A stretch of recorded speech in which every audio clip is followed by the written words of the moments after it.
नमस्ते। बलूचिस्तान में पाकिस्तान की मुल्लागर्दी दुनिया के सामने है। वहीं खैबर पख्तूनख्वा में पश्तूनों पर पाकिस्तानी सेना ने कहर ढाने की तैयारी कर रखी है। मदरसा मुल्क में कहीं से भी अपने हक के लिए आवाज उठती है तो सेना बंदूकों के दम पर उसे कुचलने निकल पड़ती है। यही कारण है कि पाकिस्तान के कई हिस्से पाकिस्तान से अलग होने की जंग लड़ रहे हैं। इन हिस्सों के लोग क्रूर और वैसी पंजाबी मुल्लाओं की ठोकर को नहीं खाना चाहते हैं।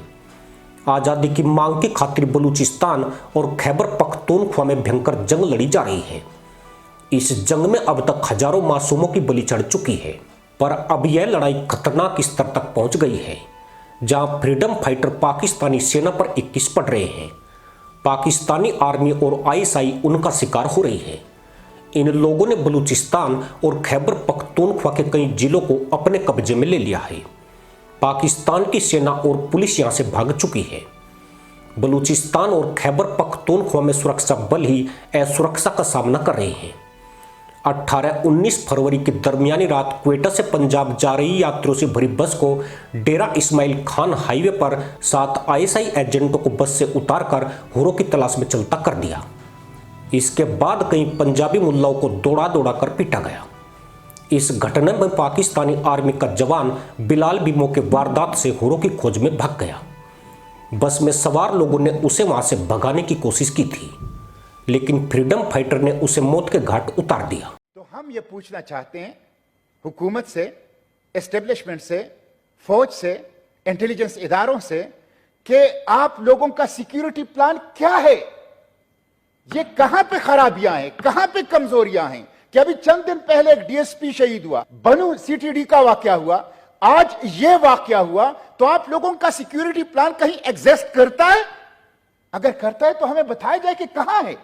फिलहाल लग तो ये रहा है कि हमारी सिक्योरिटी इदारे, हमारे इंटेलिजेंस इदारे वो नाकाम है और कोई सिक्योरिटी प्लान नजर नहीं आ रही।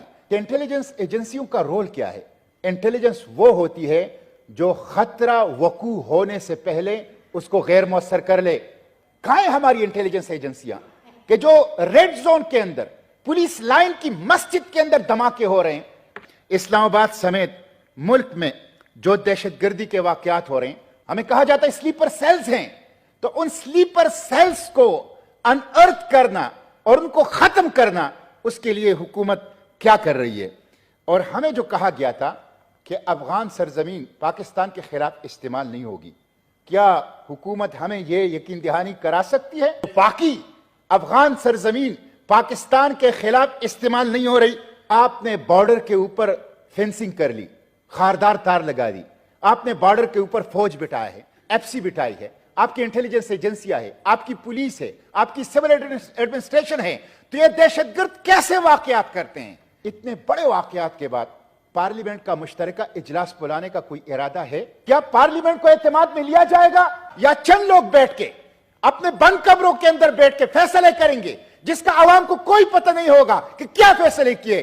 पार्लियामेंट सुप्रीम है, पार्लियामेंट को अभी तक एतमाद में नहीं लिया गया। हमें बताएं, खैबर पुख्तूनख्वा में ये लोग क्यों कत्ल हो रहे हैं? हमारी माएं बहनें क्यों रो रही है? हमारे बच्चे क्यों यतीम हो रहे हैं? हमारे नौजवान क्यों कत्ल हो रहे हैं? हमारा खून क्यों बह रहा है? हमें अमन क्यों नहीं मिल रहा? हमें इन सवालों का जवाब। पाकिस्तान जो आतंकवादियों के प्रोडक्शन में नंबर 1 रुतबा रखता है, अब उसका यह प्रोडक्शन उसी का काल बन गया है।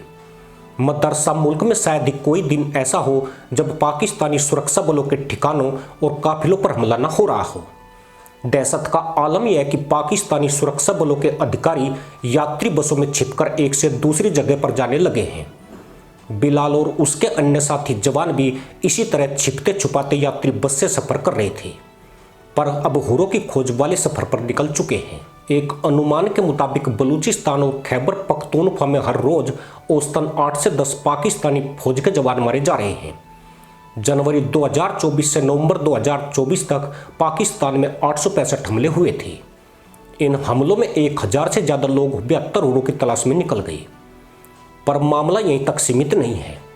यह लड़ाई तू मुझे मार रहमतुल्ला, मैं तुझे मारूंगा अब्दुल्ला वाली नहीं है, बल्कि यह पाकिस्तान की रैपिस्ट आर्मी की जाति के खिलाफ जंग है, जिसने गैर पंजाबी मुसलमानों पर जुल्मों की सारी सीमाएं लांघ दी है। वजीरिस्तान और बलूचिस्तान से हजारों लोगों को आतंकी बताकर उठा लिया गया। उनकी बहन बेटियों के साथ सैनिकों ने सामूहिक बलात्कार किए और मारकर उन्हें गहरी खाइयों में फेंक दिया गया। पाकिस्तानी सेना आतंक विरोधी अभियान के नाम पर अब तक 80,000 से ज़्यादा बलूचों और पश्तूनों को मार चुकी है। 10,000 से अधिक लोग ऐसे हैं जिनकी आज तक कोई खबर नहीं है। इस चैनल ने हाल ही में पाकिस्तान के उन हिस्सों के बारे में जानकारी दी थी जहां पर फ्रीडम फाइटर ने अपना कब्जा कर लिया है और अब वहां उनकी एक घोषित सरकार चल रही है। पाकिस्तान में टूट की खबर के बाद वहां घमासान मचा हुआ है और पूरी दुनिया को यह सच्चाई पता लग गई है। देश में मचे हड़कंप के बाद पाकिस्तान सरकार ने कुर्रम जिले में सैन्य ऑपरेशन शुरू करने का फैसला किया है। प्रशासन ने कुर्रम के 4 गांवों ओचट, दाद, कमर, मंदूरी और बागान के निवासियों को अपने इलाके खाली करने को कहा है। यानी एक बार फिर पाकिस्तानी आर्मी यहां पर कत्ले आम मचाएगी और किसी को यह कभी पता नहीं लगेगा कि यहां पर क्या हुआ है। सेना ने इलाके में इंटरनेट सेवाएं निलंबित कर दी है और पत्रकारों को इलाके में घुसने पर प्रतिबंधित कर दिया गया है। माना जा रहा है कि यहां पर जल्दी ही बड़ा सैन्य अभियान शुरू हो सकता है। आपको बता दें कि पाकिस्तानी अर्धसैनिक बल अब तक 2 बार कुर्रम एजेंसी में घुसने की कोशिश कर चुके हैं, मगर दोनों ही बार उन्हें मारकर खदेड़ दिया गया। 17 फरवरी को अज्ञात लड़ाकों ने अर्धसैनिक बल के दस्ते पर हमला किया था, जिसमें बल के 4 जवान जहन्नुम चले गए थे और 5 अन्य घायल हुए थे। कुर्रम के सहायता काफिले को भी निशाना बनाया गया था।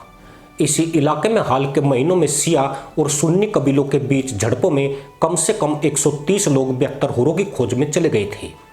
यानी भारत को मुल्ला आतंक से दहलाने के ख्वाब देखने वाले मुल्ला मुल्क में इस वक्त आग लगी पड़ी है। यह आग उसने खुद ही लगाई है। पाकिस्तान ने जिस आतंक को भारत के खिलाफ तैयार किया वह अब उसे ही जला रहा है। खैबर पख्तूनख्वा का कुर्रम जिला इस समय आज़ादी का स्पॉट पॉइंट बन गया है, जहां से आज़ादी की अलग देश के उन हिस्सों में पहुंच गई है जो पाकिस्तानी जुल्मों से तंग आकर अपने लिए सुरक्षित देश की मांग कर रहे हैं। पाकिस्तान के बलूचिस्तान में भी आज़ादी का आंदोलन तेज हो चुका है।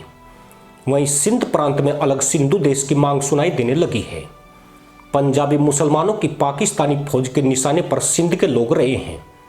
यहाँ भी बड़े विद्रोह की सुख बुगाड़ जोर पकड़ रही है। कुर्रम से पाकिस्तानी सेना के भागने के बाद अलगाववादी गुट अब कुर्रम वाली रणनीति अपने अपने इलाकों में अपना रहे हैं। इसके तहत संगठित होकर और बिना डरे लड़ाई लड़ी जा रही है। अलगाववादी संगठनों ने अपनी खुफिया इकाइयां स्थापित कर ली है, जिससे उन्हें पाकिस्तानी सेना के हर मूवमेंट की पहले से जानकारी मिल जाती है और इससे उनके लिए पाकिस्तानी सैनिक सॉफ्ट टारगेट बन रहे हैं। पाकिस्तान आरोप लगाता है कि इन तत्वों के पीछे विदेशी हाथ है। यही विदेशी ताकत उन्हें घातक हथियार और आर्थिक मदद मुहैया करा रही है, पर वास्तविकता यही है कि ये पाकिस्तान की करने का फल है। उसने जो बोया अब उसे ही काटने को मजबूर है। देश के टुकड़े लगभग हो चुके हैं, बस घोषणा होना बाकी है। पाकिस्तान ज़्यादा समय तक इस सच्चाई को छुपा कर नहीं रख सकता है। इसी के साथ अनुमति दोस्तों, जय हिंद, वंदे मातरम।